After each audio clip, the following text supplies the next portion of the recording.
আমাদের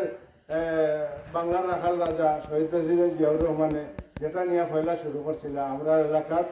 আমি ছোট আসলাম তখন মোল্লারগাঁও, আমরা জিয়াউর রহমান আইবা শুনিয়া মোল্লারগাঁও খালো, তখন মোল্লারগাঁও খাল খনন চলতেছে। আপনারা যারা মনে আছে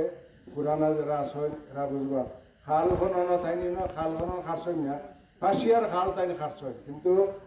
শহীদ প্রেসিডেন্ট জিয়াউর রহমানে মোল্লারগাঁও আইয়া ফুলের গেছে নামিয়া হাজার হাজার মানুষ আসলা ফুলের গেছে নামিয়া তাই পরিদর্শন করিয়া গেছে যে খাল কাটা হচ্ছে কিনা এগুলা থানার, এবং আমার আউসার মাঝে দিয়া যে ওই নদী খনন করা হয়েছে,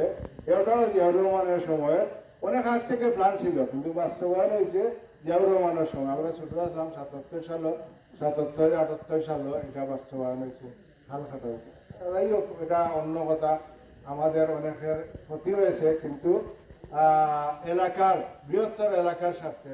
বৃহত্তর এলাকায় হাজার হেক্টর জমি এখানে কৃষকগুলোর লাগি বরিয়া উর্বর হয়েছে, ওইয়া এখন বিভিন্ন সাইডের বিভিন্ন মানুষ যেগুলো আছেন কৃষি ক্ষেত্রে